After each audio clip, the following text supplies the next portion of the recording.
En el laberinto de buscar soluciones innovadoras, el pensamiento de diseño, el design thinking, nos permite hacer que broten ideas como el agua en esta fuente de Malmö, la ciudad de Suecia donde nos encontramos con James van der Westhuizen, que nos habla del equipo innovador.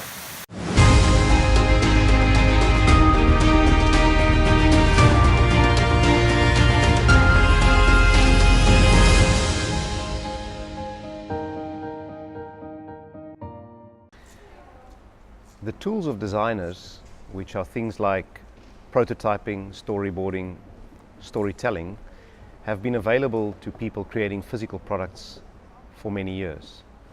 What design thinking invites us to do is to use those tools and those approaches, and specifically the idea of human-centered design, in the design of organizational systems, processes and products. What does this mean? Well, we often have three places to start when we think about the design of anything. The first is we can ask, is it feasible? Can it be done technically? Is it viable? Will it make money? But the most important one is often, is it desirable? And what we mean by that is it actually something that a real end user might want? Now, where do we start when we pull together teams and try and get them to work on new things? Do we enter through the business case? Can we make money with this? Do we enter through the feasibility? Is it technically possible? Or do we, as we should, if we are doing human-centered design, enter through desirability? Is it something that a real user actually wants? Design thinking is then a way of navigating from knowing what is desirable through successive stages of prototyping to seeing whether it's feasible, can it be done, and whether it'll make money. What does this ask of us as teams? It asks of us to not make the decision as to what users want without interacting with them and observing them. It asks us not to observe average users for average needs, but to observe extreme users, people who hate our products, or people who are using our products for everything and beyond what we ever thought. Now, what does this mean for a team? It means that we need to become comfortable with not knowing everything up front, like all agile approaches do.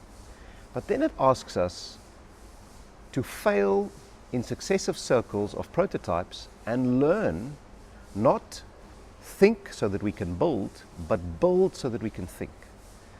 To do that in a team means a couple of things. First of all, got to give up on the idea of perfect solutions from the beginning.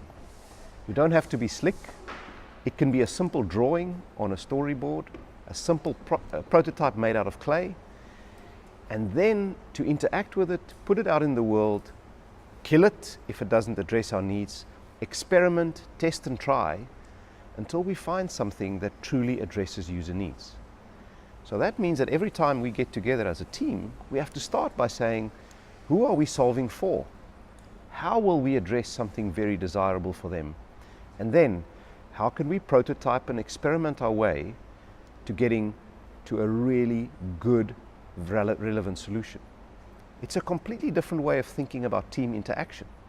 It means that we spend more time drawing rough sketches, role-playing, building clay models, prototypes, testing and experimenting, and failing fast to succeed sooner, as the founders of IDEO, the people behind the original design thinking philosophy, would say.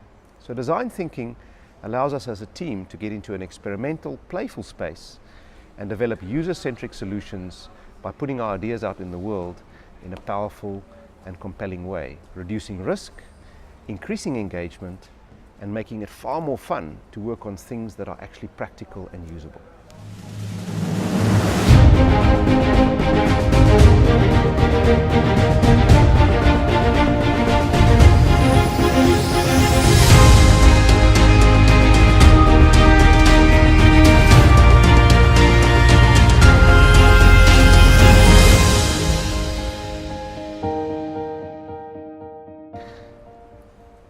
A couple of things to avoid.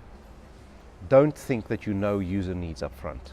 observe users and observe them without imposing your solution on the world. If you walk around with a hammer in your hand, everything will look like it needs a good tap. That's the first thing. The second thing is have the courage to observe extreme users, people who hate your idea and people who love it. The third challenge in a team is to not want things to be slick. Step away from the wonderful, slick business case PowerPoint presentations and become comfortable with messy prototypes that allows us to interact with them. The last thing is get comfortable with failure and experimentation. Fail fast to succeed sooner. Get comfortable with learning from failure, killing things that you think were great ideas, step away from your ideas to back someone else's ideas, and you'll create compelling, powerful, human-centered solutions that are actually desirable before you spend all of that time and money developing something that people don't want. Sometimes a cheap, simple experiment that takes an hour or two with a safe audience will teach you more about whether a solution is viable than hours and hours of market research and surveys. Get out there in the world, build to think, try your ideas out, and don't be scared to look at messy diagrams, half-built models, ugly stick figures, as long as it gives you a sense of how your idea will perform in the world.